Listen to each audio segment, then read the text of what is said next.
Quiero dar la bienvenida a este espacio al doctor Tobías Guzmán, presidente del Comité Permanente de Derechos Humanos, con él analizar este caso que mantiene al país con la atención centrada en él y tiene que ver con la desaparición de 4 menores de edad el pasado 8 de diciembre. Han transcurrido hoy, son 19 días, doctor, y con lo que quizás se va conociendo sobre qué pasó o cuál fue el transcurso desde que ellos fueron abordados en las Malvinas hasta que hayan sido trasladados a Taura. ¿Ustedes como derechos humanos sienten que hay más dudas que certezas o más certezas que dudas? Buenos días, bueno, muchísimas gracias Buenos por el días. espacio. Nosotros, desde que se pudo apreciar en la prensa nacional, la aprehensión arbitraria de los menores, el secuestro de los mismos, la tortura de la que fueron víctimas durante el trayecto hasta llegar a la base de Taura, hemos considerado de que había existido una detención arbitraria que ha constituido una desaparición forzada. Esto se ratifica con la sentencia del habeas corpus presentado el día 25 que se resolvió, así como las declaraciones de la SED, que es el Organismo de Derechos Humanos, de la Organización de Naciones Unidas, que se encarga de este tipo de situaciones. Y usted dice el secuestro, no la detención. El procedimiento como tal, el debido proceso que los militares debieron haber dado a los chicos, si es que realmente existió, porque reina el principio de inocencia para ellos, no se ha podido probar de ninguna manera de que ellos pudieron haber cometido un ilícito, los detienen y debieron haberle puesto en consideración de las autoridades competentes, haberles entregado a la policía, a la DINAPEN, o a su vez a cualquier tipo de autoridad competente en los delitos de flagrancia, pero ellos no lo hicieron. Los subieron a la camioneta agrediéndolos, como se los ve en el video, se los llevan arbitrariamente y se los llevan hasta otra parroquia y otro cantón. De la agresión que se ve en ese video que se viralizó, es que se desprende quizás lo que también usted acabó de señalar, habló de tortura en el trayecto. Por supuesto, hay dos videos. Uno es el de la aprehensión, que es el que más se encuentra circulando dentro de las redes sociales, y otro es el que transitan por el puente de la Unidad Nacional, donde también se ve que están siendo agredidos los menores de edad. Ahora, ¿cuáles son quizás las principales inconsistencias que encuentran también ustedes que han estado acompañando a los padres de los 4 menores de edad durante todo este tiempo? Bueno, nosotros hemos sido observadores, cabe resaltar eso. El organismo la organización no gubernamental que los está acompañando es otra. Somos homónimos por ser Comisión de Permanente de Derechos Humanos, pero son otras personas. Bueno, hay muchísimas inconsistencias, pero más allá de las inconsistencias son las declaraciones que revictimizan realmente a los padres de familia y a los niños, dadas por, en primer lugar, el jefe del Comando Conjunto de las Fuerzas Armadas, quien indica que, a pesar de que fueron detenidos los menores, luego cuando los dejaron sueltos, hubo la desaparición forzosa. Pero no hubiese habido desaparición forzada si no fuese porque los retuvieron, si no fuese porque indebidamente, arbitrariamente, los menores fueron detenidos. Pero ahí también hay una contradicción, porque para que haya una desaparición forzada tiene que haber participado de esta, pues, alguien que forma parte del gobierno, que forma parte del Estado, más bien. Entonces, si dicen que esto se da después de que los liberan... Al igual como los menores de edad gozan del principio de inocencia, los militares que en este momento están yendo a ser procesados, que forman parte solamente de una investigación previa y van a ser formulados cargos del 31 de diciembre, ellos también gozan de un principio de inocencia y el Estado ecuatoriano también goza de un principio de inocencia. Entonces, lo que debemos lograr los organismos, la ciudadanía en común y los organismos de derechos humanos es observar y velar para que la Fiscalía General del Estado cumpla con su misión y que este proceso sea un proceso imparcial, transparente, que pueda tener los elementos de convicción para poder lograr la sentencia de los verdaderos responsables. Y los verdaderos responsables son los 16 miembros, dentro de las investigaciones se demostrará cuáles de estos 16 fueron los que participaron y hasta dónde participaron en esta detención arbitraria y luego la desaparición forzada. No queremos nosotros, sobre todo como Comité Permanente de Derechos Humanos del Compás sobre la Escuadra, involucrar a todas las Fuerzas Armadas, porque en realidad esto es un acto ajeno a la voluntad de una institución que en este momento está colaborando en contra del crimen organizado. Pero de lo que han podido investigar a lo mejor o recabar en información, 16 militares que patrullaban en ese momento por esa zona y que dicen ellos vieron a los menores de edad cometiendo un acto ilícito.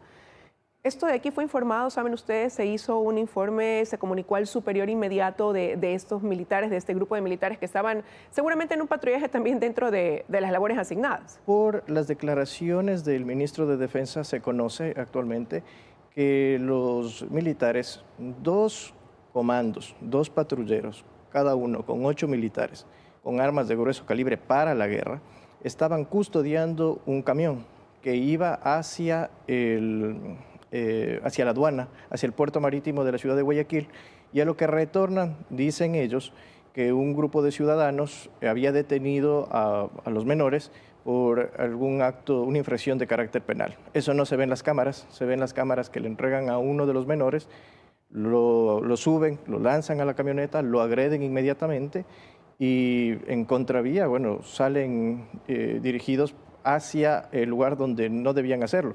El día de ayer hubieron algunas declaraciones de dos de los militares donde sus declaraciones son gravísimas, indican justamente lo que nosotros habíamos dicho hace algunos meses atrás en la prensa y en los medios de comunicación, que las Fuerzas Armadas, las primeras vulneraciones de los derechos humanos las tienen los miembros de las Fuerzas Armadas y los miembros de la policía por la falta de capacitación que les da el Estado ecuatoriano. Entonces, los militares siguen ratificando lo mismo. Nosotros no estamos capacitados y no conocemos el protocolo en cuanto en medio de la calle la ciudadanía comete una infracción, ¿qué es lo que debemos hacer? Entonces, O sea, no sabían ellos que a lo mejor tenían que llevarlos a alguna unidad de policía si es que realmente los vieron cometiendo un delito. Eso es lo que o llamar a la policía. Eso es lo que ellos alegan. Podría ser al principio de esta declaración de estado de excepción, pero al momento no. O sea, tenemos un año de estado de excepción. Ellos sabían bien lo que hacían. Indican que llevaron a los menores hasta un lugar donde había un conflicto gravísimo dentro del cantón Naranjal, dentro de Taura, y que inclusive los pobladores de esa zona tiraron al piso un árbol y ellos les pidieron a los menores que se bajen de la camioneta y muevan ese árbol. Entonces, como premio a la voluntad de poder ayudarles para que ellos puedan seguir transitando, les dejaron libres a los menores. ¿Pero dónde queda el sentido común de dejar a unos niños, a unos menores de edad que estaban en el sur de Guayaquil, dejarlos a su suerte en horas de la noche a más de 40 kilómetros del lugar donde fueron abordados? No solamente es que no existe el sentido común, sino que no fueron irrespetuosos totalmente del debido proceso y de la seguridad jurídica de los menores. Ellos cometieron una detención arbitraria, no han podido demostrar de ninguna manera que ellos han cometido una infracción y si la cometieron no era el procedimiento que debieron seguir. Ahí hubo un exceso y abuso de la fuerza.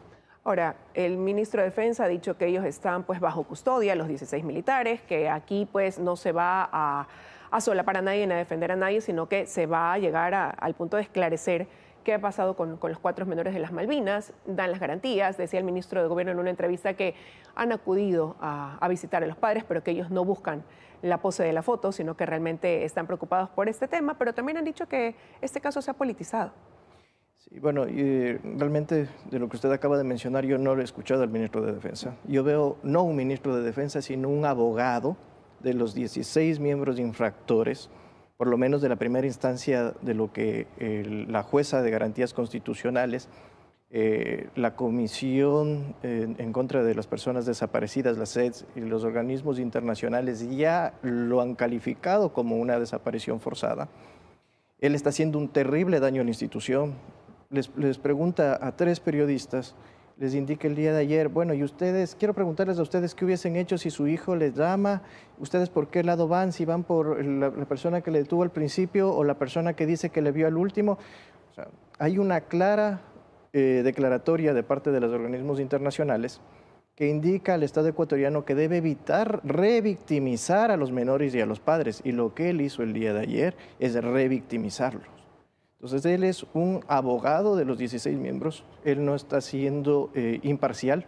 Lo que él y el miembro del comando, el jefe del Comando Conjunto de las Fuerzas Armadas debería hacer es darle inmediata disponibilidad y colaborar con la investigación. No es la institución de las Fuerzas Armadas, vuelvo y repito, nosotros consideramos que no es como tal la institución, pero sí estos 16 miembros que se equivocaron deben pagar por sus errores.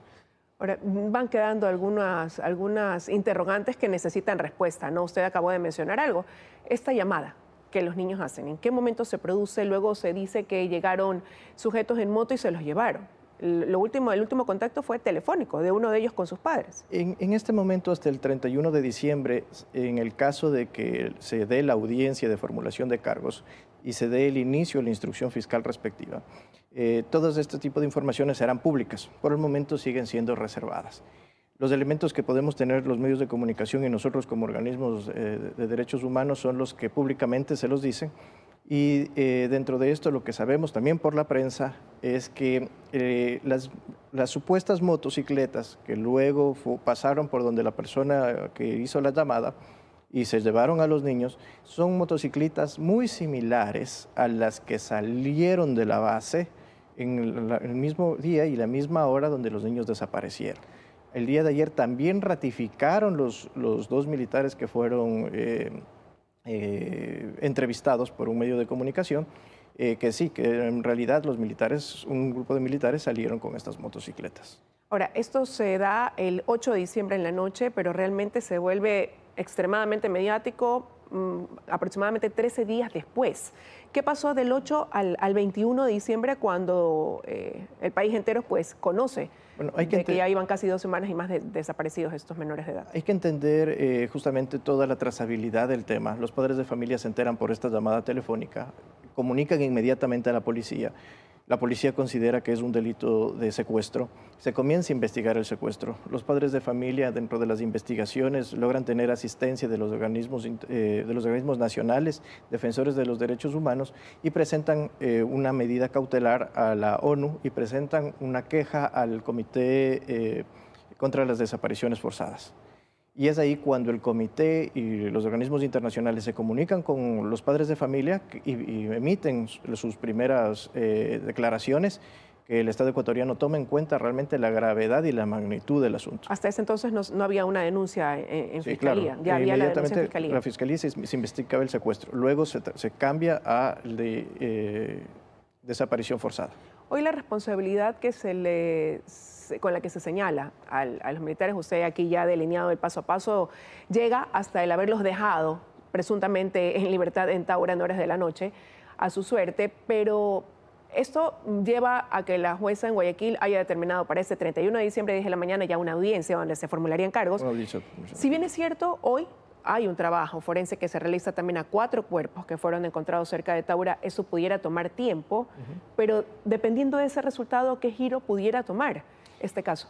Este delito, que es un delito gravísimo, considerado inclusive por los efectos que mantiene el estado de excepción en el Estado ecuatoriano, que es justamente que tenemos una guerra interna y actuado en representación del Estado ecuatoriano, 16 miembros militares han detenido arbitrariamente a unos niños, y los niños en este momento se encuentran desaparecidos. Se considera internacionalmente como un delito continuado, es decir, que hasta que no aparezcan los menores, esperamos nosotros que puedan aparecer con vida, o no se haya descifrado si es que ellos han sido víctimas de un asesinato, entonces el delito sigue siendo permanente, continuado y agrava la situación de los procesados. El tema es que vamos hacia la justicia ordinaria. La ciudadanía debe entender de que la resolución constitucional de la jueza de garantías constitucionales dio una reivindicación de derechos constitucionales, pero más no se ha terminado el proceso de investigación penal, que es hacia donde debemos llegar nosotros a determinarlo, para saber cuáles son los verdaderos cómplices, los verdaderos autores o coautores de este hecho. Y lo grave es que va en un degradé desde quién estaba a cargo de estas unidades, de estos 2 vehículos, de estas unidades de los comandos, y quiénes han dado las políticas para poder reaccionar ante la ciudadanía o ante el crimen organizado de esa forma. Esto se podría entonces ir delineando a partir del martes 31 de diciembre cuando arranque esta audiencia. Sí, bueno, la pregunta del día de ayer de todos los medios de comunicación era si es que realmente se cometió un crimen de lesa humanidad o si es que el Ecuador va a ser un estado sentenciado. Hay que diferenciar 2 temas. Uno es la Corte Penal Internacional, por el Estatuto de Roma, del cual nosotros somos parte. Sin embargo, se debe agotar las instancias nacionales. Eso es un requisito sine qua non. Y tenemos la Comisión en este momento de Derechos Humanos, Interamericana de Derechos Humanos, para luego ir a la Corte Interamericana de Derechos Humanos. ¿Qué es lo que dice el reglamento? Que el Estado debe terminar, agotar todas sus instancias y después de hasta 6 meses de haber agotado sus instancias, hacer la reclamación a la Corte. Es decir, que donde realmente debemos estar enfocados los organismos de derechos humanos, la ciudadanía, los hombres de bien, es en la parte medular de la instrucción fiscal, que va a durar, por ley, 90 días y puede llegar hasta 120 días recién para iniciar el proceso judicial. Es decir, tenemos muchísimo tiempo para que realmente se encuentren sentenciadas las personas que se demuestran que sean responsables de este hecho. Mientras tanto, la Constitución dice que inclusive los mismos militares, que no les dieron esa oportunidad a los niños, que los llevaron indebidamente desde Guayaquil hacia Taura, y por esa causa los niños se encuentran ahora desaparecidos. Estos militares gozan del principio de inocencia hasta tener una sentencia debidamente ejecutoriada. Gracias, doctor, por haber estado esta mañana con el análisis desde el punto de vista de ustedes como Comité Permanente de los Derechos Humanos. Muchísimas gracias.